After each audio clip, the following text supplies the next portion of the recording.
Hola, buenas tardes, bienvenidos a todos. Aprovecho la invitación a presentar al ponente para aclarar que él es Mario García París y yo, la presentadora, Mercedes París García. No estamos casados ni somos familia, que son preguntas que nos han hecho en ocasiones. Sí hemos sido vecinos del barrio, colegas de la facultad, coautores de trabajos, compañeros de viajes y seguimos siendo, sobre todo, amigos. Esta coincidencia en los apellidos y el hecho de que compartamos la misma escala temporal, somos de la misma quinta, y ámbito de trabajo ha generado muchas confusiones. Algunas podrían ser similares a aspectos que están relacionados de alguna manera con el tema de la ponencia. En este caso, nuestros apellidos podrían semejarse a especies crípticas, distintas pero no diferenciables por vosotros. Y desde el punto de vista de la nomenclatura no somos homónimos, aunque en múltiples ocasiones hemos sido tratados como sinónimos, siendo la especie válida García París, y ahora verán por qué. Mario García París es doctor en Biología por la Universidad Complutense de Madrid y su tesis doctoral versó sobre aspectos evolutivos en anfibios, en concreto con el sapo partero. Su etapa postdoctoral la realizó en California, en la Universidad de Berkeley, donde centró su investigación en mecanismos de especiación, diversificación y dispersión de salamandras con David Wake. Es investigador científico del Consejo Superior de Investigaciones Científicas y desarrolla su labor profesional en el Departamento de Biodiversidad y Biología Evolutiva del Museo Nacional de Ciencias Naturales, aquí de Madrid. Y desde 2013 a 2017 fue vicedirector de colecciones y documentación de este museo. Investigador de campo y viajero incansable, ha recorrido numerosos países europeos, norte de África, Oriente Próximo, Sudamérica, Mesoamérica, explorando su biodiversidad. Sus intereses son el estudio de los procesos de especiación y de la formación de estructuras morfológicas complejas en organismos terrestres, sobre todo coleópteros de zonas áridas y anfibios de bosques neotropicales. Aunque en la actualidad su trabajo se centra en análisis filogenéticos, filogeográficos y taxonómicos de varios grupos de invertebrados, su interés por la conservación y la divulgación la ha acompañado y la acompañarán siempre. Os dejo con él.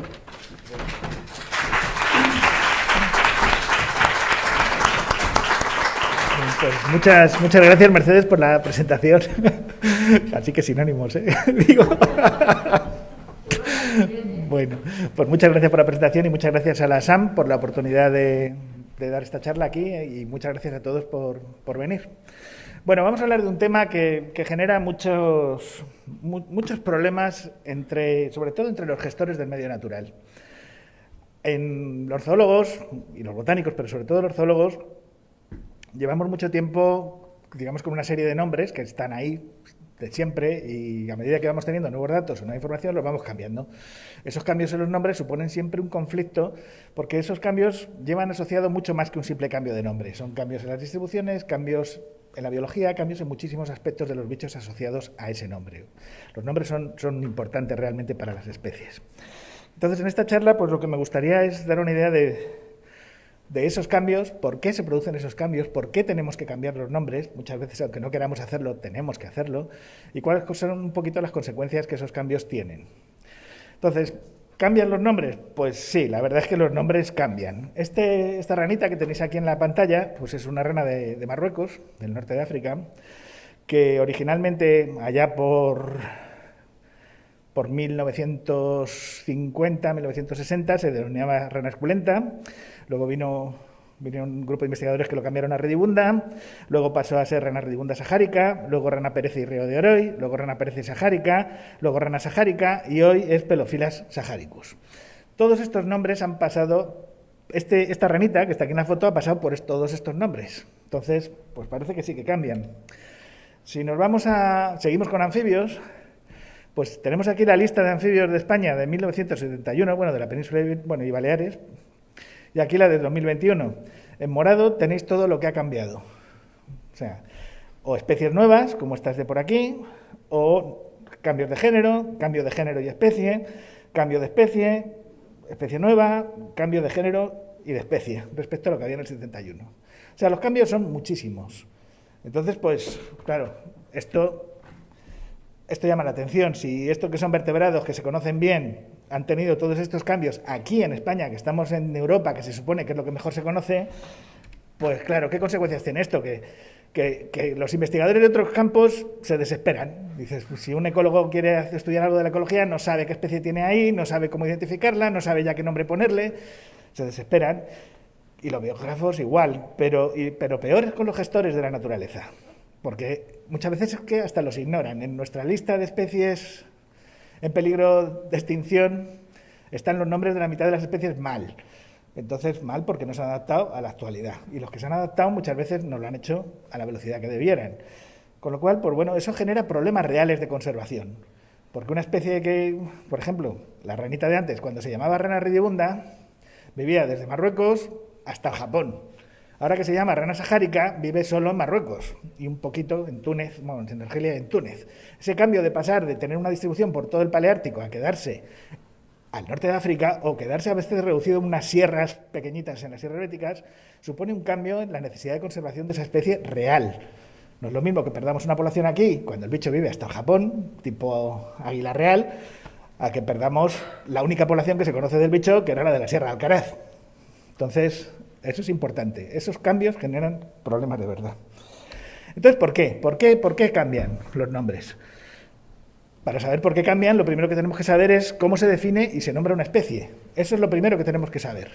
Porque esa es una tarea que parece que es como algo que ya viene dado, bueno, pero no, es una tarea que no es fácil y hay una disciplina entera, que es la taxonomía, que se dedica a eso, a delimitar y nombrar las diferentes unidades evolutivas que componen la biodiversidad que estamos viendo ahora mismo. Entonces, la labor fundamental de la taxonomía es delimitar las unidades biológicas que viven ahora mismo en la naturaleza. ¿Y cómo hace eso? Para hacer eso, tiene dos tareas principales. Una, delimitar esas unidades evolutivas, y para ello, pues lo que haces es, los investigadores que trabajan en taxonomía se van al campo, identifican dónde hay discontinuidades en la naturaleza. Es decir, tú estás viendo una mariposa blanca con 2 puntos negros y de repente esos 2 puntos negros cambian de sitio. Y dices, bueno, esto es un continuo, hemos pasado de tener estos 2 puntos negros aquí arriba a tenerlos aquí abajo. De momento tú ves que hay un cambio ahí. Has encontrado una discontinuidad. Una vez que encuentras esa discontinuidad en los patrones de la naturaleza, tratas de averiguar si esas discontinuidades son producto de aislamiento. Porque pueden ser producto de aislamiento o puede ser porque las condiciones ecológicas que afecten a esa población en concreto son distintas. Después, una vez que ya piensas o sospechas que es producto de aislamiento, miras a ver si hay flujo génico entre las posibles unidades discretas que has visto. Si hay flujo génico, es que tus unidades eran simplemente variaciones ecológicas. Que no hay flujo génico, a lo mejor si estás ante 2 unidades evolutivas independientes. Entonces, en ese momento, tú defines esas unidades, en el momento que no tienes flujo, que has detectado la discontinuidad y que ves patrones diferentes, y entonces utilizas un criterio, que en este caso el concepto de especie, para decidir cómo llamas, o sea, qué tipo de unidad tienes. Y las unidades evolutivas, en este charla nos vamos a referir casi siempre a especie. La segunda labor de la taxonomía es proporcionar un nombre. Proporcionar un nombre se rige exclusivamente por las reglas del Código Internacional de Nomenclatura. En nuestro caso, que vamos a hablar de animales, zoológica. Exclusivamente, nomenclatura zoológica. Estas reglas hay que seguirlas a rajatabla. Son internacionales, salen de congresos internacionales de zoología hechos desde 1911, me parece que fue el primero, y son reglas que permiten que todos nos podamos comunicar unos con otros usando un nombre científico concreto. Entonces, 2 cosas, delimitar las unidades evolutivas y segundo, darles un nombre. Esas son las labores de la taxonomía. Pero ¿cómo definimos una unidad evolutiva? O sea, ¿cómo sabemos si una unidad evolutiva es algo nuevo o es algo que ya se conocía? Eso no es fácil. Entonces, lo primero que necesitamos hacer es especializarnos. Los taxónomos lo que hacemos es, cogemos un grupo y nos especializamos en ese grupo. Estudiamos todas las especies conocidas. Eso parece fácil decirlo, que tú conoces todas las especies de un grupo, pero no es fácil, porque normalmente no viven en un solo sitio. Si, por ejemplo, estás estudiando el género Pelophylax, como hemos visto antes, te tienes que conocer todas las especies de Pelophylax del Paleártico, que van desde aquí hasta el Japón, hasta Manchuria, y tienes que verlas, tienes que saber cómo son, tienes que ser capaz de identificarlas, qué caracteres las separan, y tienes que reconocerlas como tales. Como muchas veces no puedes hacer eso en el campo, tenemos algo a nuestro favor, y es que existen museos de historia natural donde tienen colecciones científicas, donde podemos ver no solo la especie de Manchuria, sino los huesos de la especie de Manchuria, y saber si el parasfenoides es igual o es distinto que el de nuestra rana que tenemos aquí. Claro, como las que nos faltan, que no encontramos ni las podemos revisar las colecciones, nos vamos a buscarlas. Dice, me falta por ver la especie esta que vive solo en el noreste de Túnez y no está en ninguna colección de ningún museo de por aquí. Pues me voy a buscarla para ver cómo es, porque si no sé cómo es esa, no voy a saber si lo que tengo yo aquí es lo mismo que lo de Túnez o es distinto. Y eso necesito saberlo. Después, y esto es un poquito más complicado, hay que hacer un catálogo de sinonimias. De esto hablaremos después con más detalle, que es un catálogo de sinonimias. Pero básicamente, un catálogo de sinonimias es poner en una lista todos los nombres que alguien ha dado alguna vez a lo que él pensaba que eran unidades evolutivas que había dentro de ese grupo que queremos estudiar. O sea, todos los nombres que alguien haya dado alguna vez a las ranas verdes, los pelophylax, de todo el Paleártico. Y eso es importante porque los nombres van asociados a un lugar geográfico concreto. Para describir una especie hay que designar un tipo, un holotipo, una serie tipo, y la localidad de donde procede ese holotipo, esa serie tipo, es la que determina dónde se va a quedar ese nombre siempre. Y eso va a tener consecuencias a la hora de por qué cambian los nombres después. Porque si tú partes las especies, una especie grande, en varias pequeñitas, la que se queda con el nombre original es la del ejemplar tipo, no las demás. Luego hacemos un listado de todas las localidades geográficas donde se ha citado una especie de estas, para saber más o menos qué distribución tiene, y averiguamos quién más trabaja en ese grupo, por si nos puede mandar algún bicho que nos haga falta, o por si podemos colaborar, o alguna cosa de esas. En mi caso, nosotros trabajamos con 3 grupos fundamentalmente, con tenebriónidos, ahora en estos últimos años, con dermápteros y con aerostráceos. Son grupos bastante distintos, pero la metodología de trabajo taxonómico siempre es la misma. Lo primero que hacemos es, después de haber mirado todos los museos y saber cómo son las especies y dónde se encuentran, nos vamos por las poblaciones que necesitamos para hacer nuestros estudios. Hacemos una revisión bibliográfica de localidades, como en este caso, localizamos los puntos donde se han citado, elegimos el posible recorrido, buscamos el momento en el que llueva. Ahora es una suerte porque tenemos estos mapas interactivos del tiempo que te dicen que en esta parte del norte de Grecia está cayendo una tromba de agua enorme, o sea que se va a llenar, todas las charcas se nos van a llevar y dentro de 15 días los anestracios van a estar ahí. Y es el momento que agarramos el avión, te vas para Grecia y te vas a buscar esas charcas justo donde cayó el tormentón este. Claro, eso les desespera a los gerentes y a los burócratas porque, claro, te piden que planees tus viajes con 3 meses de antelación, pero si es que no puedes, si es que te acabas de enterar que ha llovido, como mucho puedes planearlos a 15 días, no a más. Y hay especies que salen a los 3 días de que caiga la lluvia. Con lo cual, o te vas o te vas. Claro, ¿dónde solemos ir? Pues solemos ir a sitios poco habituales, porque los habituales hay muestras en los museos o hay colegas que los tienen. Entonces, pues la mayoría, en mi caso, vamos mucho a desiertos. Por ejemplo, este es un desierto en Irán, este es un desierto en México, en la frontera con Estados Unidos, esto es otra vez Irán. ¿Y qué mostramos en los desiertos? Pues mostramos donde podemos. Esta es una gasolinera en Irán, pues había una especie de charco basurero, pues ahí encontramos justo una de las tijeretas que buscábamos, justo en este charco basurero. No es todos los muestreos tan idílicos. Otras veces tienes suerte, puedes aparcar cerquita, por debajo de la piedra, pues lo que salió aquí en este aparcamiento, pues no lo digo, pero eran maravillas, vamos, 2 especies nuevas salieron de debajo de esa piedra. Así que, otras veces, pues los muestreos son en sitios un poquito más cercanos, ¿no? Pues esto es un trigal, bueno, más bien de cebada, o sea, un campo arado de cebada, donde cayó la tromba de agua que tenía que haber caído.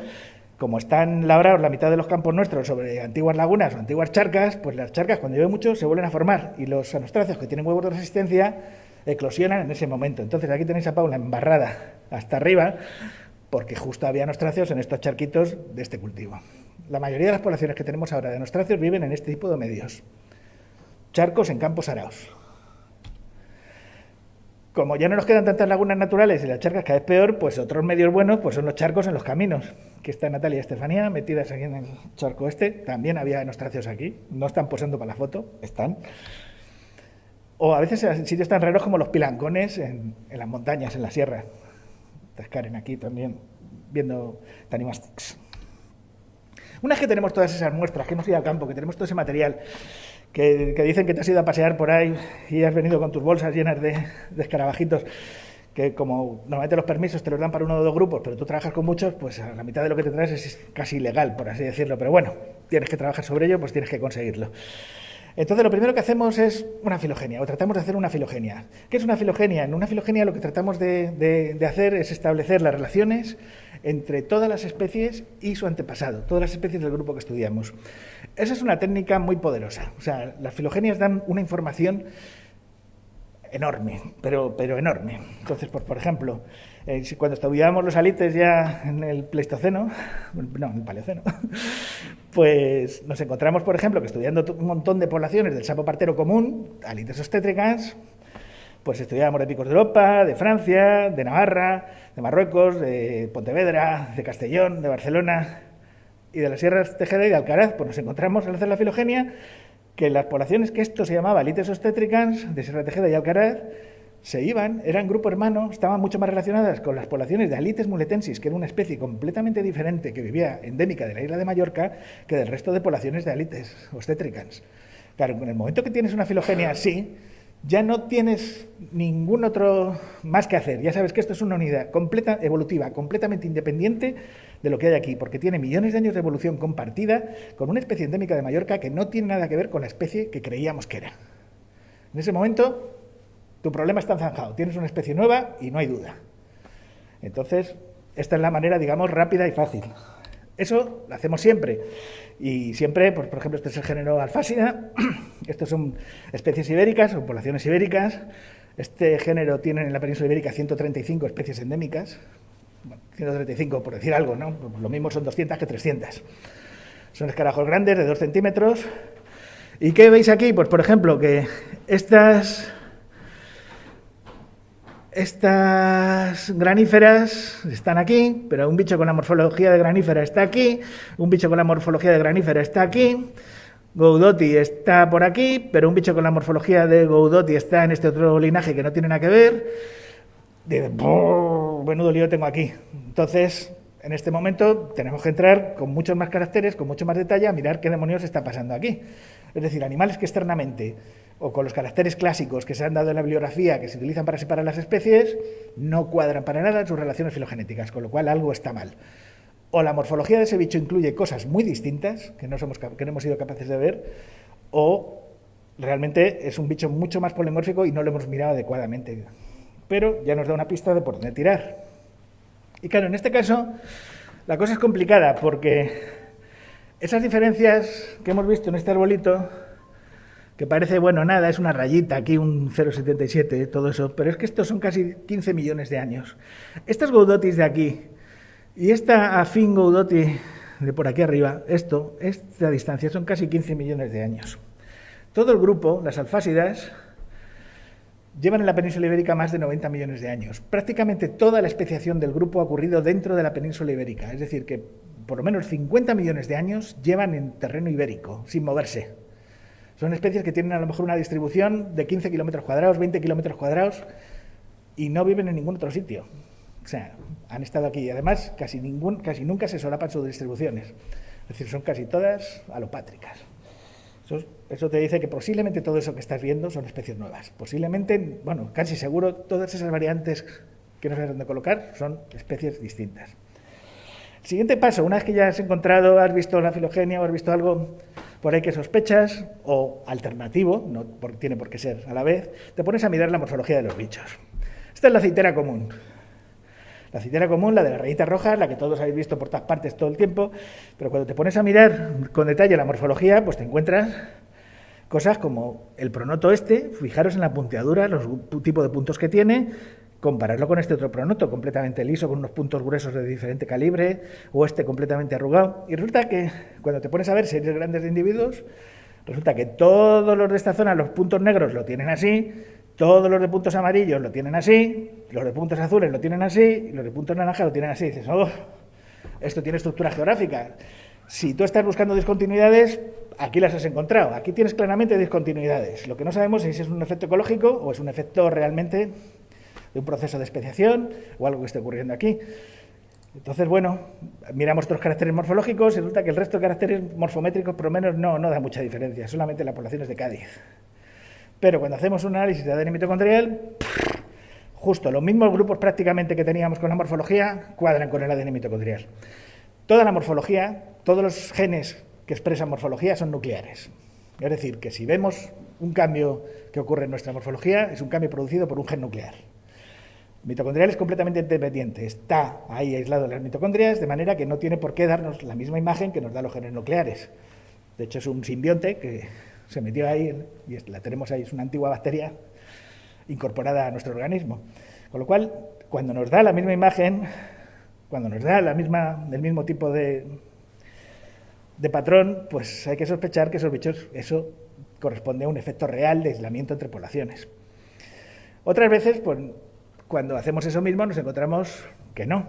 Esta es una branquinecta, este bicho mide casi 5 centímetros y es de una laguna en Segovia, de la laguna de la Iglesia, ahí cerca de Coca. Y bueno, pues lo que queríamos aquí, resulta que en toda la península hay una especie que es Branquinecta orientalis, que solo se conoce de la laguna de Lito, en Cuenca. Y dices, wow, un bicho de la laguna de Lito. Margalef lo vio, dijo, va, esto es una especie nueva, y lo describió, lo llamó, pues, ¿cómo era? Branquinecta, ya no me acuerdo, ¿cómo lo llamó? Cervantesi, Branquinecta cervantesi, se la dedicó a Cervantes y tal. Y la población más cercana está en Hungría.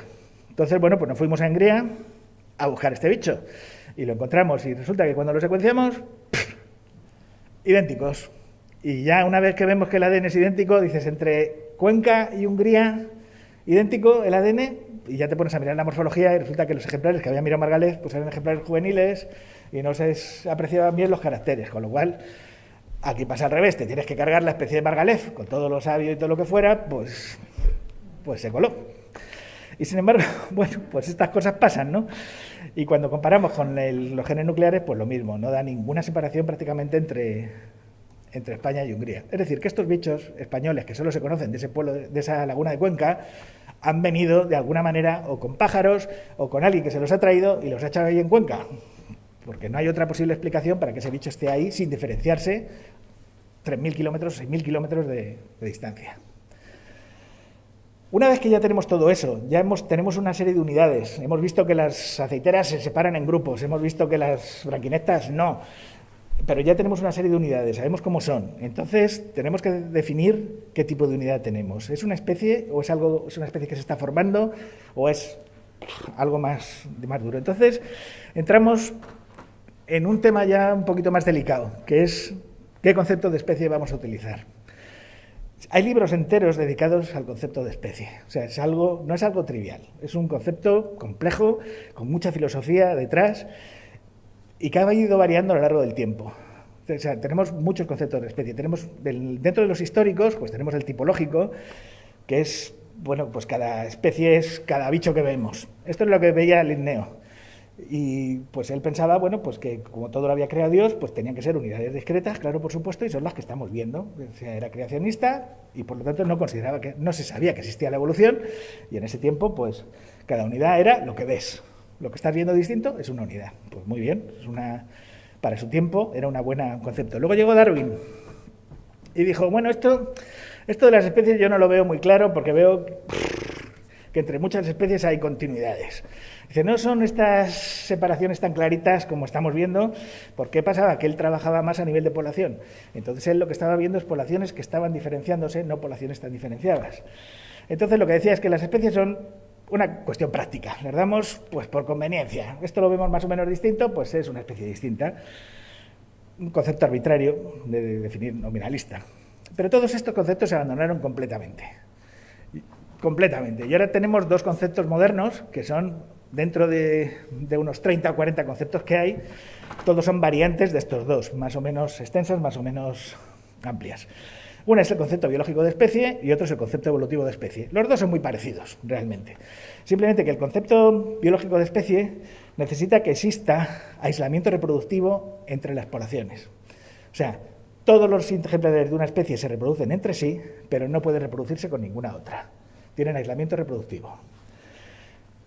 Los que aplicamos el concepto evolutivo de especie, nos vamos un poquito más allá. Vale, ese nos vale. Pero además pueden ser los grupos de poblaciones que, aunque ahora mismo no tengamos evidencia de que se reproducen o no, porque no podemos testarlo, pensamos que sí que podrían aislarse en un futuro o ya están aislados, aunque no tengamos evidencia de que lo están. Es decir, implica un implica un paso más allá, implica un futuro, ¿no? Implica una dirección de futuro, un destino histórico, como decía Willey. Y además, ya no nos fijamos entre si son poblaciones o no son poblaciones, sino que queremos saber si son linajes o no. Es decir, que todos ellos vengan de un antepasado común. Porque si no vienen de un antepasado común, ese conjunto de poblaciones no nos interesa. Porque pueden ser varias cosas mezcladas que se estén reproduciendo entre sí y que deberían ser parte de una unidad mucho mayor. Entonces, bueno, las diferencias son muy pocas y lo principal es esa posibilidad de futuro. Pero esos dos conceptos existen porque el proceso de especiación, aunque es muy homogéneo en toda la naturaleza, pero tiene sus variantes, ¿no? Un proceso de especiación siempre ocurre porque dentro de una población que tenemos aquí, las letras son diferentes alelos, variantes alélicas de un gen cualquiera, se forma una barrera. Esa barrera separa completamente dos de las poblaciones. La barrera puede ser del tipo que queráis. Puede ser geográfica, puede ser por cambio de parásito, lo que queráis. Entonces esa barrera va a separar una serie de alelos del gen que se van a quedar aquí y otra que se van a quedar acá. En principio prácticamente son los mismos, pero a medida que va pasando el tiempo, esta población pequeñita, alguno de estos alelos da lugar por mutaciones a otro. Y en esta igual, alguno de los alelos da lugar por mutaciones a otro. Y esos otros a lo mejor se ven seleccionados positivamente por la selección natural. En el momento que esos alelos se ven seleccionados por la selección natural, cualquiera de esas nuevas variantes se van a extender rápidamente por toda la población. Es una cuestión de tiempo el que salga alguno de estos. Sigue pasando el tiempo y esos alelos cada vez van a ser más diferentes entre sí, hasta que llega un momento en que la población que quedó aislada aquí, a lo mejor en 5 millones de años, en 6 millones de años, no comparte ya ningún alelo con la población que quedaba aquí. Han ido evolucionando, han ido mutando por su cuenta y han ido seleccionándose. Entonces aquí tenemos dos especies incompatibles reproductivamente y que los dos tipos de concepto de especie que hemos visto responden a ella perfectamente. Bueno, aquí tenéis el tipo de... Aquí para que veáis, por ejemplo, cómo B ha ido yendo por aquí, pero B se extinguió aquí. A siguió por aquí, A siguió por aquí, pero A se extinguió aquí. No, A llegó hasta el final, pero como se extinguió aquí, pues A ya no la tienes aquí. Se extinguió o mutó. Entonces, aquí lo tenemos claro todos. Tenemos aquí abajo una sola especie, comparten todo. Aquí tenemos una sola especie, siguen compartiendo prácticamente todo, en este tiempo 1. Aquí al final tenemos dos especies diferentes, pero ¿qué demonios tenemos aquí? ¿Especies o no son especies o qué son? Y aquí es donde está todo el problema. Aquí es donde donde nos liamos todos. Pues la evolución es un proceso continuo. El cambio poblacional por aislamiento es un proceso continuo. No podemos poner rayas. Y entonces pues siempre va a haber discusión sobre si estos dos ya son o estos dos no son. Entonces ahí sí que se aplican los dos conceptos justo para estos dos. Esta zona de aquí es donde los dos conceptos son útiles. Justo cuando la barrera desaparece, si desapareciese aquí, estos dos se cruzarían sin ningún problema. Si desapareciese aquí, ya tendríamos algún problema. Aquí posiblemente muchos problemas, aquí todos los problemas del mundo. Y entonces aquí es donde cambia la situación según el tipo de organismo que tenemos. En los animales, en general, hay dos tipos de aislamiento reproductor. Tenemos especies con mecanismos precigóticos de aislamiento, es decir, que son capaces de reconocer, o sea, de no copular con alguien que no sea de su especie o de su población, o lo que ellos escojan, y lo deciden, o sea, se decide, este individuo me gusta, este no le quiero porque es de otro tipo, ¿no? Y, es decir, tienen un mecanismo anterior a la cópula para aislarse. Eso, por ejemplo, son los patos. Los patos todos son capaces de reconocer, y la mayoría de los aves en general, pero los patos especialmente son especialmente capaces de reconocer una plumita de otro color y no acercarse, la hembra no se acerca a ese macho que tiene esa plumita de otro color, no lo quiere, quiere el de su color, la plumita de su color. Entonces ese tipo de mecanismos precigóticos determinan aislamiento reproductivo muy rápido, porque no vas a acercarte nunca a una especie que no sea a un individuo que no sea de tu grupo. Entonces, la mayoría de la gente, bueno, todos los que pusieron el modelo, el concepto de especie biológico, trabajaban con aves, especialmente Mayr, que fue sobre todo el que la hizo. Al trabajar con aves, todo lo que tú estás viendo son especies con mecanismos precigóticos de aislamiento. De manera que en el momento que tú te aíslas, ya no vuelve a haber, ya tienes aislamiento reproductivo porque no se van a juntar nunca, porque deciden no juntarse. Pero si a un pato le vendan los ojos y le metes en una jaula, Se reproduce con todas las demás especies de patos y los descendientes son fértiles. Pero como tienen mecanismos precigóticos, no lo hacen. ¿Qué le vendes? ¿Y qué pasa con los bichos que tienen mecanismos precigóticos de aislamiento? Pues que se reproducen, pues se agarran a todo lo que se les acerca. Un sapo en celo, un macho de sapo en celo esperando a la orilla de la charca, hasta cuando un palo lo lleva a la corriente, se sube al palo, intenta copular con el palo. Le da lo mismo la especie que sea, le da lo mismo lo que pase. Incluso sueltan los huevos las hembras y el macho trata de fertilizarlos. Lo que pasa es que no, como ya están tan separados genéticamente, no son viables las especies. Pero si no estuvieran tan separados y estuviéramos aquí, sí serían viables. Entonces aquí es donde se utiliza, en este tipo de organismos es donde se utiliza de verdad el concepto evolutivo de especie. Algo que el concepto biológico no contempla nunca. Porque si tú te puedes reproducir, no te puedes reproducir en estos momentos, nunca llegas a esto. Todas las especies de aves en general, cuando las miramos, son especies que tienen una separación temporal muy pequeñita. O sea, prácticamente son de ayer. La mitad de las especies de aves son pleistocénicas, del mismo género. Sin embargo, cuando miras anfibios, son todos de 5, 6, 7 millones de años. Anfibios o coleópteros o arostráceos. O por ahí vamos. Entonces, claro, ¿quién usa este concepto? ¿Quién usa el concepto biológico de especie? Pues lo usan los genéticos y los ecólogos, que son los que están trabajando ahora, hoy, viendo lo que está pasando en las poblaciones en el campo. Porque no necesitan nada más que ver qué está pasando para tomar una decisión de si tienes intercambio genético o no lo tienes. Pero tiene problemas ese tipo de trabajos. Pues, por ejemplo, cuando tenemos especies en anillos, nos enfrentamos a un problema serio para utilizar el concepto biológico de especie. Una especie en anillo es aquella que, digamos, recorre dos cadenas montañosas y deja un valle en medio entre el que no hay flujo, entre las poblaciones. De manera que tú empiezas a diferenciarte a lo largo de la cadena occidental y empiezas a diferenciarte a lo largo de la cadena oriental, con barreras geográficas entre medias y lo que queramos. Pero, si tú recorres el anillo, por ejemplo, desde aquí, por aquí hay intercambio génico entre esta y esta, intercambio génico entre esta y esta, intercambio génico entre esta y esta, intercambio génico entre... Todo esto tiene intercambio génico, siguiendo una de las direcciones, cualquiera de las dos. De manera que tienes, si aplicas el concepto biológico de especie, tienes una sola especie. Pero ¿qué pasa si intentas cruzar este bicho con este? Son genéticamente incompatibles totalmente. El tiempo que ha llevado a recorrer esto hacia el sur y el tiempo que ha llevado a recorrer esto hacia el sur ha hecho que sean tan diferentes entre sí los extremos que no son compatibles reproductivamente. Por lo tanto, no tienes una especie, tienes dos. El concepto biológico de especie no puede resolver esto. Es un problema irresoluble aplicando ese tipo de concepto. Entonces, para eso tienes el concepto evolutivo que te va a permitir, viendo qué es lo que está pasando a lo largo del anillo, saber si va a haber flujo entre estas dos unidades y, por lo tanto, va a haber una o va a haber dos dentro de 10 millones de años.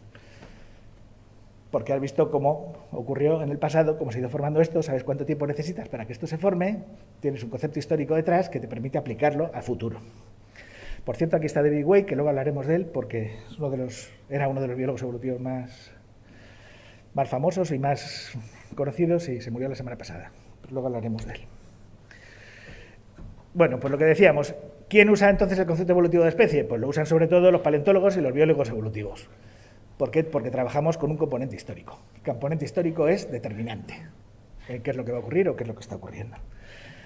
Entonces, bueno, volvemos a lo de los mecanismos precigóticos. Entonces, esta diferencia entre mecanismos animales con mecanismos precigóticos y animales con mecanismos postcigóticos es fundamental a la hora de trabajar con cualquier grupo.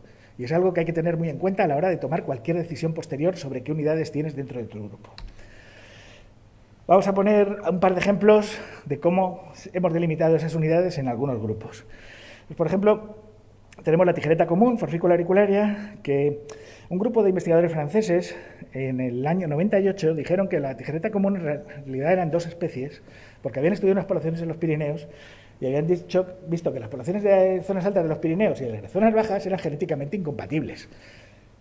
Ellos estudiaron un montón de cosas, lo único que vieron es que una tenía dos puestas, la otra una al año, unas diferencias muy poco claras. Y dices, claro, como están los Pirineos, pues dijimos, bueno, vamos a ver qué tenemos aquí, cuál de las dos unidades evolutivas tenemos en la península ibérica. Hicimos nuestro muestreo, llegamos hasta Irán y secuenciamos este material y lo que nos salió es que, sí, los franceses tenían razón.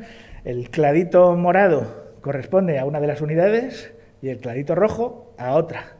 Lo que pasa es que además de estos dos, teníamos este grupo de poblaciones de Tarifa y del norte, de la zona de Tetuán de Marruecos, aquí, este grupo de las iraníes aquí, y este otro grupo completamente alejadísimo en toda la zona sur de España y norte de Marruecos.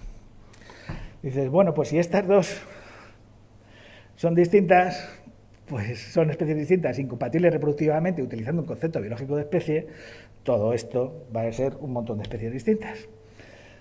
El área de distribución más o menos era esta, la roja en Europa Oriental, la mediterránea esta por todo el Mediterráneo, metiéndose por el Valle del Ebro, la azulita que llegaba hasta Inglaterra. Este patrón azul y rojo es un patrón típico en muchas especies que se han quedado aisladas en dos centros, en dos penínsulas, la balcánica y la ibérica, y desde ahí han recolonizado Europa tras las glaciaciones. Es un modelo clásico. Y dices, bueno, pues corresponde muy bien. Pero luego además tenemos esto de Tarifa.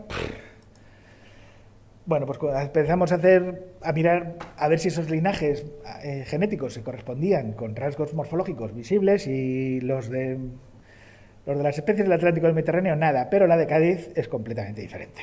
Lo de Cádiz no tiene nada que ver morfológicamente. El 100% de los individuos se aíslan siempre del resto de los otros. O sea que a nivel morfométrico son dos cosas que no tienen nada que ver. Pero bueno, si encima aplicamos ya un criterio evolutivo, pues ¿qué tenemos? Que entre los de Tarifa y esto, que es una especie reconocida como diferente, hay diferencias morfológicas obvias y muy visibles. Luego veréis el bicho cómo es más adelante, con lo cual esto es una unidad evolutiva independiente. Si esta y esta son incompatibles genéticamente, los híbridos son inviables entre este linaje y este, pues sabemos que esto que está aquí fuera es otra cosa, por los millones de años que llevan separados es incompatible con total seguridad. No necesitamos hacer ningún análisis de compatibilidad entre ellos. Nos quedaría saber, lo dirán, que bueno, no es morfológicamente diferente, con lo cual pues nos quedamos aquí con una interrogación porque no sabemos. Bueno, aquí tenéis los bichos del todo el área mediterránea y los de Cádiz, y bueno, fijaros por ejemplo en las hembras, mirad las alas, estas prolongaciones blancas son las alas, tiene aquí un rebordecito exclusivamente. Fijaros la forma de la cabeza, es distinta, la forma de la mancha. Bueno, son animales y el macho igual, ¿no? La forma de la manchita esta, las alas no le salen, no le sobresalen, la forma de los élitros es diferente. Son bichos que habían pasado desapercibidos completamente ahí, aislados en Tarifa, porque todas las Barbate ya son los normales, Algeciras ya son los normales, o sea, es justo el valle de Tarifa, y unas montañas en Tetuán que están rodeadas por toda la otra especie alrededor. O sea, y además son genéticamente idénticas las de Tetuán y las de Tarifa. Eso, pero son unidades, ¿no? Tenemos ahí. Con las aciteras, pues pasaba lo mismo. Teníamos estos linajes moleculares, tenemos estos grupos morfológicos que además se corresponden con otros rasgos. Fijaros en lo diferentes que son la anchura de esta banda roja y la anchura de esta banda roja. Bueno, esto dice, es coloración, qué tontería. Pues no es coloración. Resulta que este trocito es un trocito transparente. Es decir, no se ha quitinizado lo suficiente como para ser completamente negro. Y lo que se ve de color a su través es la hemolinfa del animal. Es decir, que no es un patrón de coloración lo que estamos viendo, sino un patrón de esclerotización. Es decir, hay un gen que determina qué tamaño tiene esta ventanita en cada una de estas especies, porque son ventanitas. Ya no estamos hablando de un simple cambio de colorines, estamos hablando de una estructura que requiere una acción génica directa sobre la quitinización. Conclusión, pues tenemos una serie de unidades, 1, 2, 3, 4, lo que era una especie se nos ha convertido en un montón de especies. A los tráceos, volvemos a los simpáticos estos del Cretácico, pues teníamos un montón de linajes mitocondriales en la península, pero a la hora de ver genes nucleares, todos iguales, nada. Es decir, tuvieron una diferenciación muy antigua, estuvieron aislados mucho tiempo, pero ahora mismo se están reproduciendo todos con todos. Es decir, la diferenciación genética que consiguieron alcanzar durante este periodo no fue suficiente para impedir el intercambio génico cuando se homogenizaron las poblaciones. Y lo que tenemos es una única especie con una distribución amplísima y unos linajes mitocondriales antiquísimos asociados a ellas. Cosa parecida nos ha pasado con las pimelias, que lo que nos hemos tenido que describir son un montón de subgéneros para poder acomodar la diversificación de este grupo. Y bueno, ahora estamos estudiando cada grupito de estos es otro conjunto de unidades completamente aisladas. Las ácidas que hemos hablado antes y las alfácidas, bueno, pues otro lío tremendo, que bueno, aquí esto nos da trabajo de definir unidades, pero ya lo tenemos, ¿no? Ya tenemos nuestras unidades definidas, ya sabemos que tenemos dos cosas diferentes, que eso era lo importante, y ahora lo que tenemos que hacer es darles un nombre. Y aquí entramos con el código. Aquí entramos con... Entonces vamos a poner un ejemplo con tijeretas. Vamos a hablar de dos géneros que viven en los Pirineos, que son el género Quelidura y el género Pseudoquelidura. Esta es una Pseudoquelidura. Pues en este caso estudiamos la diferenciación morfológica de la forma de los cercos. Todo esto que veis aquí son variantes de cercos de la misma especie, que puedes encontrar en la misma población y que hasta ahora se consideraban 3 especies diferentes, pero que genéticamente son iguales y viven juntos debajo de las mismas piedras. Entonces comparamos toda esta serie de variación entre este taxón y este otro de esta otra población alejada, y ya el patrón de variación global entre esta y esta ya no es lo mismo. Estas formas así tan largas ya no están, este tiene una curvatura diferente, un diente diferente, no tiene este diente metido hacia adentro sino hacia arriba. Cuando comparamos estos dos conjuntos de variabilidad en las dos zonas geográficas ya sí son cosas diferentes. Además pudimos examinar en el museo los tipos de las especies y pudimos ver qué son. Y entonces pasamos a aquello que vimos al principio, que era lo del listado sinonímico. Listado sinonímico, acordaros que es buscar todos los nombres y todas las combinaciones con géneros diferentes que alguna vez se hayan dado a ese organismo.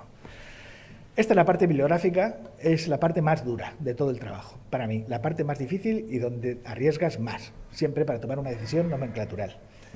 Este bicho, Forfícula Chelidura pirenaica, cuando empezamos a buscar los nombres que se le había dado antes, pues encontramos estos: Forfícula pirenaica, Forfícula dilatata y una subespecie que era Chelidura pirenaica arverna. Cuando ya teníamos el trabajo este listo para enviar, se nos ocurrió mirar el listado sinonímico de Chelidura aptera, otra especie que vive en los Alpes. Y resulta que dentro de la sinonimia de Chelidura aptera estaba descrito este bicho que se llama Forfícula simplex, que está descrito 6 años antes o 4 años antes que Forfícula pirenaica, y que además su localidad, la localidad del holotipo, es los Pirineos. Es decir, alguien había metido la pata y había mandado a la sinonimia de Chelidura aptera a un bicho descrito de los Pirineos. Y eso ha estado así durante 300 años.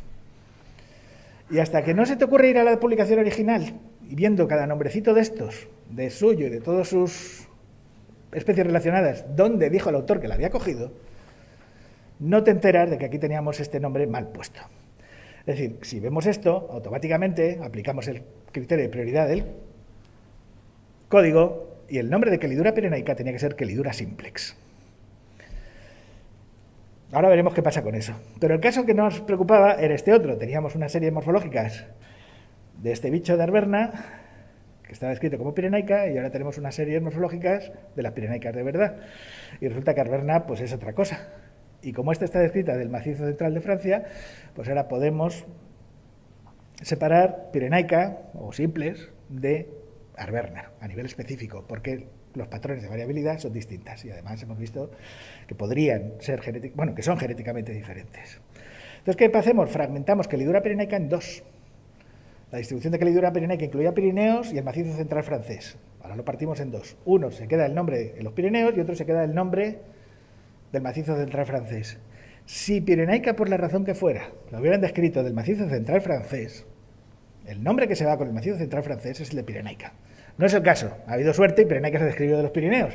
Pero, por ejemplo, aquí tenemos en los jardines de aquí, tenemos una crisolina americana, que es un coleóptero muy bonito, un crisomélido de rayas, que vive en los... ¿Cómo? En los romeros, eso es. Y que tiene nombre de americana porque alguien pensó que el holotipo se lo habían mandado desde América, y no, era de aquí, era español. O sea, esto de los nombres pasa, ¿no? Entonces no hay que fiarse nunca de las localidades muchos. Pero bueno, el caso es que arverna ahora mismo se quedaría cada uno con su nombre, porque arverna lo tiene, el holotipo de arverna es del macizo central y el holotipo de pirenaica es de los Pirineos. Con lo cual, lo que tenemos, aplicamos el principio, dividimos la especie en Chelidura pirenaica y en Chelidura arverna. 2 especies a partir de una. Cada una se queda con su nombre. Bien. ¿Qué pasa con el problema de simplex? El código indica que el principio de prioridad es mandatorio. Es decir, lo que se describió primero se queda con el nombre. Es decir, que este debería ser Chelidura simplex. Pero tiene una previsión, que es que cuando un nombre se ha utilizado durante mucho tiempo, y mucho tiempo para el código es que se haya utilizado al menos en 25 trabajos científicos en los últimos 50 años como especie válida, y la especie que tendría prioridad no se ha utilizado como nombre de especie válida desde 1900, en ese momento puedes revertir la precedencia y dejar el nombre más utilizado, pero solo en ese caso, el nombre más utilizado como el nombre de la especie. Aquí tuvimos suerte y hemos encontrado, de hecho, 28 trabajos en los que se cita Chelidura pirenaica en los últimos 50 años y simplex no se ha utilizado nunca después de 1900, con lo cual podemos revertir la precedencia, dejar el nombre de Chelidura pirenaica y todos están contentos y no hay cambio de nombre, pero eso no tiene por qué ser así. O sea, si hubieran fallado 4 autores que no hubieran publicado sobre Chelidura pirenaica, el nombre que se quedaba era el de simplex. O si nosotros hubiéramos decidido que no nos importa, el nombre que se queda es simplex. Lo que pasa es que era una pena quitar pirenaica, pero bueno. El código de nomenclatura zoológica lo tenéis en esta página web que está aquí abajo, disponible para todo el mundo, se puede descargar gratis y en la página de la SAM, de la Sociedad de Amigos del Museo. ¿Vale? Entráis aquí, buscáis el código y lo podéis descargar en español. Y podéis ver todas las reglas que hay, porque aquí mencionamos 2, que son las principales, pero hay cientos. Entonces, ahora teníamos las unidades y entonces teníamos las forfículas. Entonces, lo primero que tenemos que hacer es hacernos el listado sinonímico de toda forfícula auricularia y sus especies asociadas. Esto nos llevó casi 4 meses de trabajo, conseguir esta documentación. Y hubo suerte, porque además los tipos de una de las especies, en este caso de 2 de las especies, que eran dentata y la otra ya no me acuerdo cuál era, pero vamos, de Fabricius, 2 especies de Fabricius, o sea, estamos hablando del año la pera, estaban los tipos en el Museo de Londres. Como están en un museo accesible, pues se puede ir, se pueden hacer fotos y puedes decir, ah, qué bien, justo, el bicho este que había descrito Fabricius como forfícula dentata y tenía, si os fijáis, esta etiquetita no se ve bien, pero esta etiquetita pone Madeira. Entonces, de manera que tenemos un nombre, dentata, y una localidad, Madeira. Nos vamos a nuestro árbol y qué casualidad que teníamos Madeira secuenciado. Y dices, ¿y dónde está Madeira? Pues Madeira está por aquí, Madeira. Teníamos 4 individuos de Madeira secuenciados, 3, aquí. Con lo cual sabemos que el clado que se lleva el nombre de Madeira, es decir, forfícula dentata, es este. Ya tenemos un nombre para este clado. Si no hubiera existido ese nombre de Fabricius, pues tendríamos que haber seguido mirando en la historia de la forfícula a ver qué más nombres hay más recientes que se puedan aplicar a este clado. ¿Quién se queda con el nombre de forfícula auricularia, el de toda la vida? Pues se queda el de donde está la población de Suecia. Suecia está aquí porque Linneo dijo que este bicho era de Suecia, porque lo tenía en el jardín de su casa. Y además publicó la fauna suécica diciendo que los tenía en el jardín de su casa, con lo cual sabemos que el nombre que se queda, el nombre que todos conocemos y que todos usamos es auricularia. ¿Y qué pasa al hacer eso?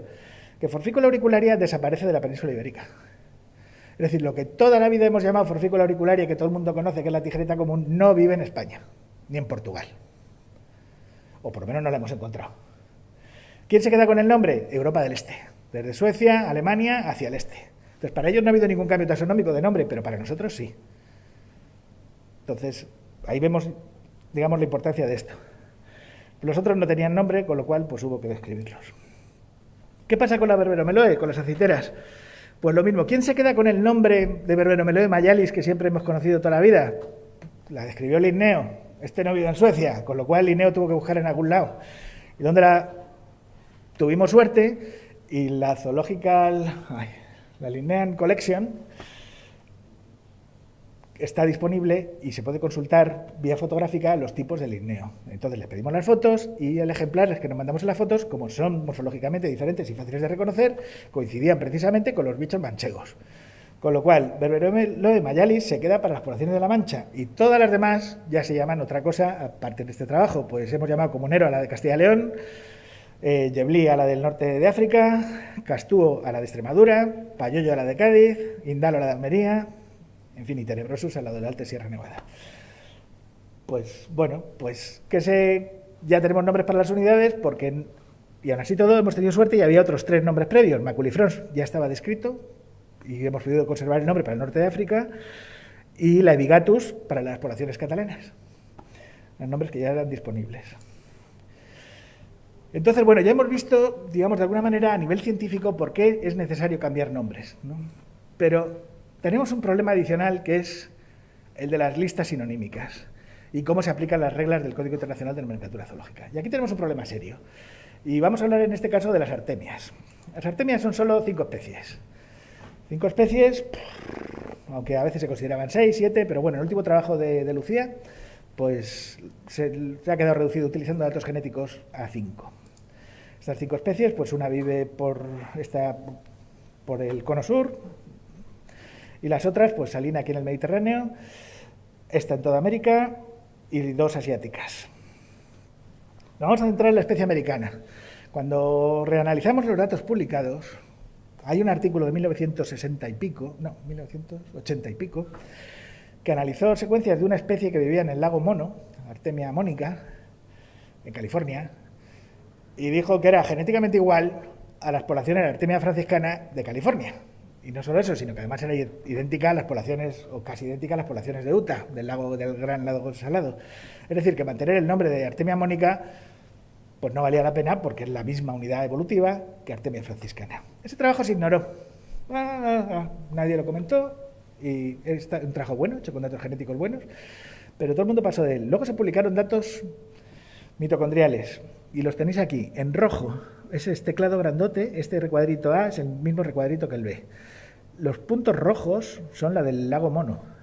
Los puntos azules son los de San Francisco. Y todos estos negros, pues son los amarillos son de Utah y el resto de Estados Unidos. Luego hay por aquí Perú, Venezuela, Puerto Rico, México, o sea, una diversidad enorme, pero todo lo de la costa oeste de Estados Unidos está todo juntito y es prácticamente idéntico.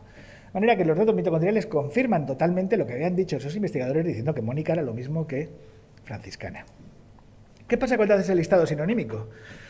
Pues resulta que al hacer el listado sinonímico, franciscana, que está aquí abajo, resulta que tiene tres nombres que tienen prioridad sobre él. Uno es Mónica, que ese no se había tenido en cuenta porque no se consideraba la misma unidad evolutiva.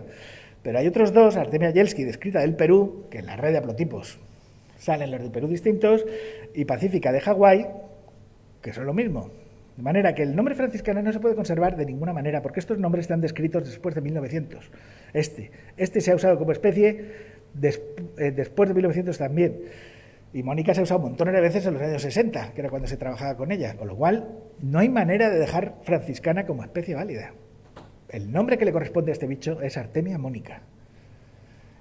¿Y qué pasa? Que eso genera conflictos a muchos niveles. Nos han escrito una carta, este trabajo acaba de salir publicado hace un mes, y nos han escrito una carta el consorcio de científicos que trabajan con Artemia, pagados por empresas, para que retirásemos el trabajo de publicación, porque eso le suponía un problema económico el tener que etiquetar todo lo que viene como Artemia franciscana, llamarlo Artemia monica, y eso le supone dinero. Es decir, estaban tratando de presionar una decisión basada en el código y en un trabajo científico por motivos económicos. Entonces, ese tipo de cosas, ¿por qué pasa eso? Porque artemias se utilizan para dar de comer a los peces en acuicultura, en todas partes. Entonces, es un organismo que mueve mucho dinero. Entonces, hay presiones económicas para que se mantengan las cosas como están. Y, de hecho, en esa lista sinonímica hay tres nombres que no están porque se hizo una propuesta a la Comisión de Nomenclatura Zoológica para que los eliminara porque pensaron que tenían prioridad sobre franciscana. Y efectivamente tenían prioridad y la comisión los eliminó, a pesar de no tener un voto, que vamos, la mitad dijeron que no, que se dejasen, pero se aceptó el cambio, no sabemos qué tipo de presiones sufriría la comisión, y se suprimieron esos nombres que tenían prioridad sobre franciscana. Entonces no sé qué va a pasar ahora con este tema. Estaremos con conflictos, escribirán al museo, escribirán al consejo de por qué estamos aquí destruyendo intereses norteamericanos en España. Pues ¿qué le vamos a hacer, no? La nomenclatura. Claro, pues imaginaros los problemas. Esto es un cambio de nombre. ¿Por qué? Porque los que habían trabajado antes habían trabajado mal. O, si no mal, sometidos ya a esas presiones, porque este problema ya viene desde los años 60, que es cuando se propuso aquello. O sea que se sabía, se ignoraba y lo tapas con tierra hasta que viene alguien que lo encuentra y dice, ¿pero esto qué es? Esto es Poza de la Sal, en Burgos, una población que hay ahí perdida desde el Neolítico seguramente con artemias. Bueno, y el segundo, que ya debe ser la hora, ¿no? Por lo que oigo. El avance del conocimiento que hemos visto antes ha supuesto muchos cambios también, pero la mayoría de todos esos cambios se reducen a uno, que es la supresión del principio de autoridad. Hasta que han empezado los datos moleculares, el que sabía de un grupo y él tomaba las decisiones. Esto es así porque lo digo yo que sé mucho. Entonces, eso afortunadamente con todos los datos moleculares se ha acabado. El principio de autoridad ya no existe. O sea, ahora todo se puede documentar, todo se puede decir, tengo estos datos moleculares que dicen que no tienes razón y tengo estos datos morfológicos que dicen que no tienes razón por mucho que sepas. Pero este principio de utilidad ha hecho muchísimo daño a la taxonomía, tanto daño que muchas disciplinas no la han considerado como una ciencia por culpa de este principio de autoridad, porque la definición de unidades evolutivas se basaba en un individuo que se atribuía el poder de tomar decisiones sobre qué es la especie y qué no es, sin utilizar datos. Entonces, os pongo un ejemplo con los Discolossus, que los que ya trabajé con anfibios ya me lo habréis visto porque ya lo he puesto alguna vez, pero hacia 1900, Gené, Camerano y Alonso Roger habían descrito todas estas especies de Discolossus del Mediterráneo. 1900, bueno, 1838, 38, 38. La cosa se incrementó más. Bueno, son los mismos. ¿Qué pasa? Llega la Segunda Guerra Mundial, llega Mertens, un herpetólogo de renombre, además, no me acuerdo si era comandante o un cargo importante de las SS, consigue material por todas partes, de todo el mundo que le traen sus ejércitos, y forman unas colecciones impresionantes en Alemania, y él empieza a publicar desesperadamente, cargándose todo el trabajo previo que han hecho todos los investigadores de la cuenca mediterránea, porque al fin y al cabo eran mediterráneos, eran todos franceses, italianos, esos que saben de taxonomía. Aquí el que sabe soy yo, que soy Mertens.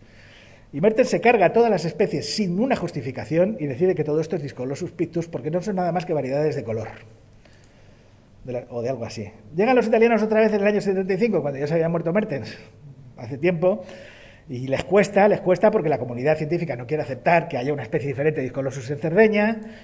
Llega otros italianos, llega un estadounidense, bueno, y en el año 84 la situación que teníamos era prácticamente la misma, un poquito más compleja, pero prácticamente la misma que en 1900. O sea, ¿qué cambios taxonómicos ha habido aquí? Pues prácticamente ninguno, si nos olvidamos de que ha habido un individuo que por motivos racistas posiblemente se cargó todo el trabajo de todos estos otros investigadores. Bueno, pues eso ya se acaba, el principio de autoridad se acaba. En este trabajo del año 40, en la lista de los anfibios y reptiles de Europa fue donde se cargó prácticamente la mitad de las especies de anfibios que luego han vuelto a reconocerse o vuelto a ser descritas. La mitad. Solo porque él sabía más que nadie y porque él tenía el control de la zoología en ese momento. Entonces eso, gracias a los datos moleculares, eso ya no va a volver a pasar, porque tenemos una forma objetiva que cada uno puede evaluar si lo que está o no está. Entonces, bueno, ¿qué pasa con la estabilidad taxonómica? Para la legislación, gestión de conservación, pues tendrá que esperar lo que sea necesario. Porque, ¿qué estamos dispuestos a aceptar? ¿Estudios de ecología inútiles? Porque si juntamos en la misma unidad linajes separados millones de años, ¿qué estás diciendo sobre la ecología de esa especie? Burradas. ¿Estudios de biogeografía relevantes? Porque especies aparentemente hermanas no lo son. O hay especies críticas intermedias que no te das cuenta que existen. ¿Diversidad biológica infravalorada? Pues sí, ¿por qué vamos a tener que usar la apariencia o la opinión de un experto? No, tenemos datos que nos dicen de verdad cuál es la diversidad que hay. Pues tendremos que adecuarnos a esos datos. Conservación inadecuada. Pues no es lo mismo proteger lo que habíamos visto, la rana verde de aquí al Japón, que tener que conservar la ranita de Marruecos. No es lo mismo, porque la de Marruecos se va a extinguir en un 2×3. La de Japón seguramente no. Lo que sí que tenemos que ser es críticos. Y para eso hay que hacer estudios que traten de refutar cada una de las hipótesis que se proponen cada vez. Eso hay que seguir haciendo. Entonces, tendrá que esperar lo que sea necesario. ¿Pero qué es lo necesario? Eso solo depende de cuántos investigadores trabajan en sistemática. Si somos 2 o 3, tardaremos infinito. O sea, grupo a grupo, ¿cuánto se va a tardar? Toda la vida. O sea, lo que necesitamos es gente preparada que publique sus datos en buenas revistas, que se deje de tonterías y hagan cosas de verdad basadas en una hipótesis y en un rechazo de hipótesis y que les permitan publicarlas en buenas revistas, con datos buenos, morfológicos, datos buenos moleculares, combinando todos. Si ya existe el concepto de biología integradora, aquí, pues coño, el concepto de taxonomía integradora hay que aplicarlo y empezar a publicar buenas revistas. Y en fin, pero lo peor de todo esto es que mientras estamos diciendo que nos faltan taxónomos y todo eso, la extinción de linajes es tan rápida ahora mismo que en poco tiempo, pues al final los que tenían motivos económicos para rechazar todo nuestro trabajo, pues van a tener razón, porque ¿qué más da cómo se llame si se va a extinguir ya? O sea, que perdemos el tiempo buscando bichos que ya vamos a extinguir. Pues bueno, a todos no nos da igual, ¿no? A algunos, por ejemplo, no. Y para eso tenemos los museos, que nos dicen qué es lo que nos quedaba o lo que nos queda de esta especie. El último ejemplar de esta especie tan bonita y tan llamativa, de más de 2 centímetros, se cogió en Getafe en 1956. Desde entonces no se ha vuelto a ver. Getafe. Vivía en el Paseo del Prado, bueno, aquí tenéis en Madrid, por donde estaba, en Aranjuez, el Jardín Botánico de Madrid, es una especie abundantísima. En las colecciones hay cientos de ejemplares de este bicho. El último de 1956.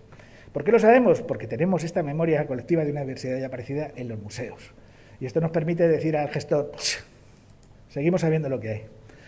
Bueno, pues todos estos estudios, por supuesto, no hubieran sido posibles sin mis estudiantes y todo el equipo de gente con la que colaboramos, y pues les doy las gracias a todos. Y también pues a varias instituciones con las que colaboramos, especialmente el Instituto de Estudios CETIES, el CIBIO, la UAM de México y, por supuesto, los proyectos. Y ya para acabar, pues quería hacer un recordatorio de David Wake. David Wake trabajaba con salamandras, es la persona que más especies de salamandras ha descrito de todo el mundo, pero además es miembro de la Academia de Ciencias de Estados Unidos, era miembro de la Academia de Ciencias de Estados Unidos, es decir, que sus trabajos no solo se limitaban a describir las especies, sino a colocarlas en un contexto evolutivo, y fue, digamos, uno de los pioneros en una taxonomía que de verdad podamos considerar científica.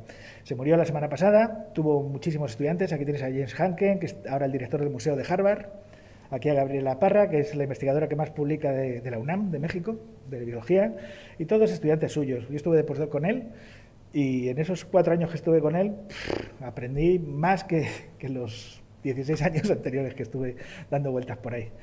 Y pues Wake le encantaba México, y aquí tienes el pico de Orizaba, saliendo por aquí entre las nubes, desde la costa de Veracruz. O sea, estamos a nivel del mar y estos son 5.600 metros, una cosa así. Y bueno, pues nada, un recuerdo para Dave, y muchas gracias a todos por asistir.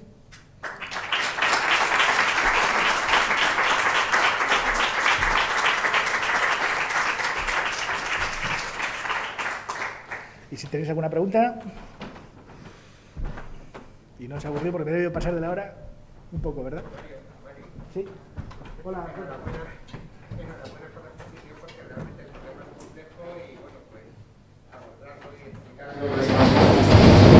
Yo, solamente un comentario, porque a nivel docente, que tengo amigas que sí son profesores de instituto, ya me están haciendo una exposición.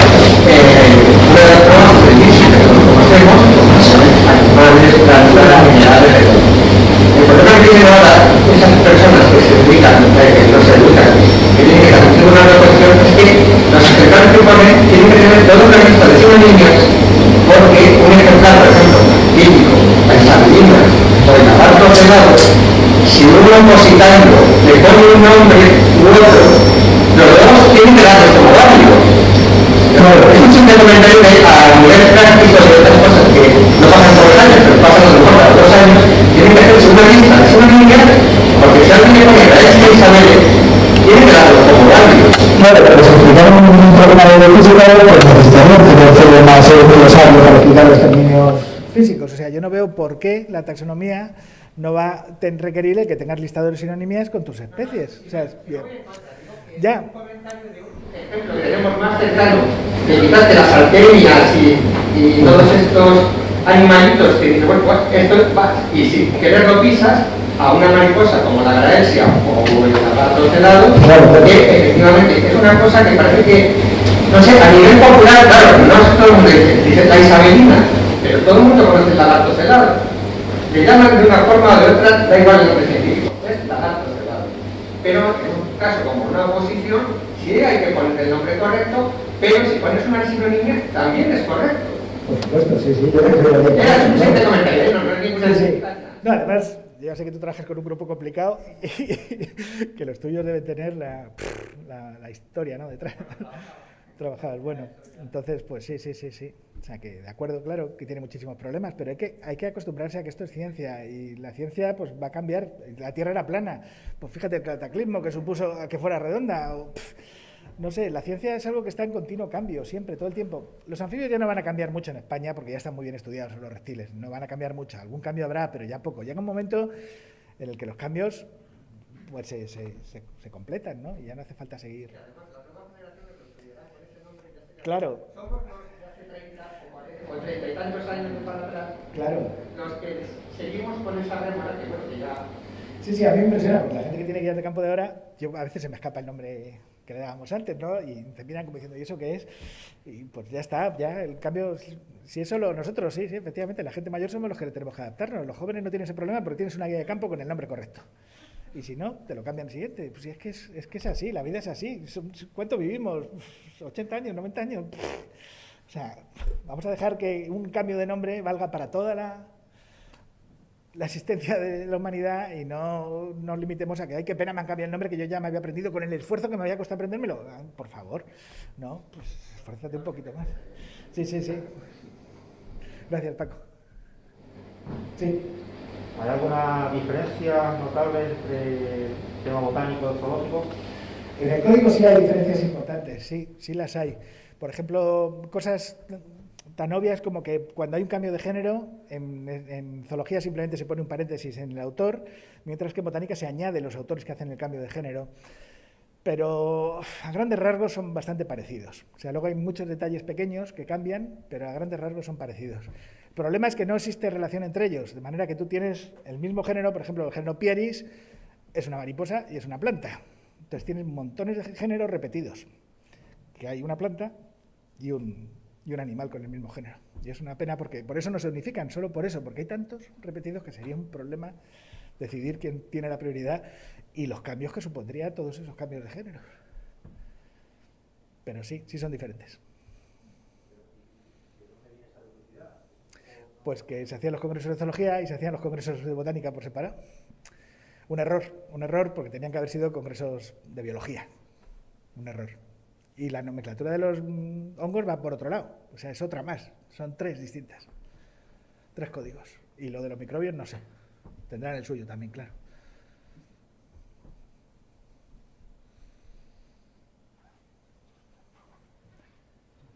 Vamos a un comentario. En cierto modo, los taxónomos a veces somos las primeras víctimas de los cambios. Nosotros sí que tenemos que aprender de los botánicos. Imaginémonos lo que supone en un museo, por ejemplo, como el nuestro, todos los cambios de nomenclatura que habría que mantener actualizados con los catálogos de las colecciones, en los frascos de los bichos, en las etiquetas de los bichos, etcétera, en los armarios donde ponen las familias y de pronto te las cambian de familia o te las subdividen. O sea, el simple ordenación física del material estaría todo el día cambiando. Entonces, afortunadamente ahora, con el hecho de que ya no tengamos que tener todo en un soporte físico como un libro, un catálogo, puede ser una base de datos mucho más activa, pues bueno, hay un momento que decimos, bueno, sabemos que ahí ponga lo que sea, pero sabemos lo que es, no como está todo el día cambiando. Claro. Bueno, hay mucha gente que, por eso, en el mundo de la conservación, que la nueva taxonomía, se viene de gente que de modo también participa de eso, porque es que les monta el chiringuito continuamente.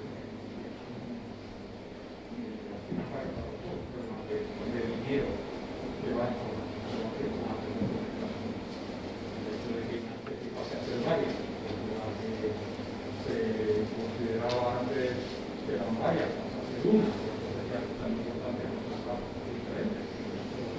Claro.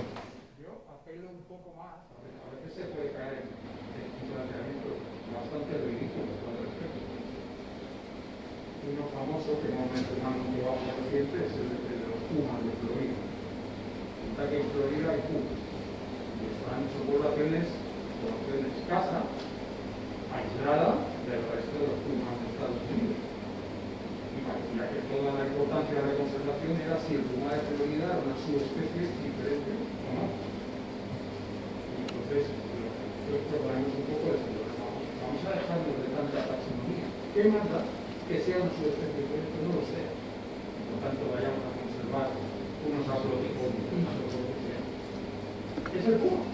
Son los pumas que hay ahí, que cumplen un papel ecológico en el ecosistema, que tienen derecho a existir como cualquiera. Entonces, casi habría que superar un poco la filosofía de decir, si encontramos diferencias genéticas, podemos considerar los taxonómicamente diferentes. Entonces es importante conservarlos, pero si no, ya no tanto. Sí, no. La verdad que la distribución sea continua. ¿Qué hay ahí? Claro, no, yo estoy de acuerdo contigo y de hecho ya se propuso hace mucho tiempo que a nivel de conservación se debería trabajar a nivel de población, sin nombres ni nada. O sea, la población de este sitio es importante, sea por la razón que sea. Entonces, unidad de conservación. Entonces sí, pero no se hace así y no es porque nosotros querramos que no se haga así. O sea, que es que a mí lo que tú dices, pues es que la población de la ciudad de aquí de Madrid de Lagartijas resulta que es muy interesante desde cualquier punto de vista evolutivo, pues, joder, pues hay que conservarla. O sea, que es que, ¿cómo la llamas? Pues no sabemos. No, ni siquiera sabemos qué nombre darle bien. Pero la conservación tenía que estar siempre dirigida a nivel de población, que además es una unidad que nosotros podemos controlar. O sea, sabemos dónde acaba, dónde empieza cada población y sabemos qué número efectivo qué tamaño efectivo de población tiene. Entonces, pues desde luego, o sea, que yo no sé, la Maculinia Arión de Burgos, ¡paf! Pues ya está, o sea, es del páramo de Masa. Pues sí, es que con eso valdría. Pero no se hace, porque eso complicaría, según los gestores, aún más, porque tenéis unos listados inmensos de poblaciones, de localidades. Es todo un ahorro, yo lo veo siempre como... Podemos hacer esos listados en compañías de teléfonos, podemos hacer esos listados que son capaces de cambiarte de teléfono 10.000 veces y llamarte a todas horas sabiendo que tu número, pero no somos capaces de hacer un listado de poblaciones que nos importan y de nombres y sinonimias. Es un despropósito. O sea, es que no se quiere. No se quiere. Claro. Lo que estás defendiendo son un conjunto de individuos, sí. Y que tú determinas por qué es importante por el criterio que tú quieras, ¿no? El que un científico decida, ¿no? El que fuera. Que quedan tres, que son de color gris, que son la razón que sea. En el momento que tú tengas una población, es una población. Y además es que la gestión de la conservación tiene que hacerse a nivel de población, no la puedes hacer a nivel de especie. O sea, aquí, las águilas reales. Si es que si yo me pongo a hacer conservación, de verdad que es que a mí las águilas reales de aquí me importan nada. Pues si es un bicho que vive por toda Norteamérica, por toda Siberia, y hay cientos de miles de águilas reales por todas partes y son genéticamente idénticas a las nuestras. Pues ¿qué interés tiene nuestra águila real? Nada. Pues si todo el dinero habría que meterlo en el águila imperial, que es solo de aquí, ¿no? O sea, es que... el dinero va a veces a compartimentos estancos, pueden ser comunidades autónomas. Claro. Recuerdo hace años hubo un caso divertido dentro de Rodonés, donde una pareja de cigüeñas murió ahí, se una, no sé si estructura quería quitar el nido, o que fue a la iglesia, resulta que era la única pareja cigüeña de todos los Rodonés. Entonces, pero es que este asunto de real, porque es que a Manzanares, es que las tienes que expandar, porque hay miles. Entonces, digo, ¿cuál es la importancia real? Bueno, pues depende de cómo lo mires. Biológicamente, ninguna. Culturalmente, quieres poner tu cigüeña en tus torres, pues lo vale, pero juntar esos diferentes puntos de vista. Sí, la conservación es muy complicada, muy complicada. Ahí tenemos... Sí, con la conservación, dificilísimo, todo. Pero, en fin, pero que no me cambie que usen los nombres. ¿Más preguntas? No, pues muchas gracias y nos vemos.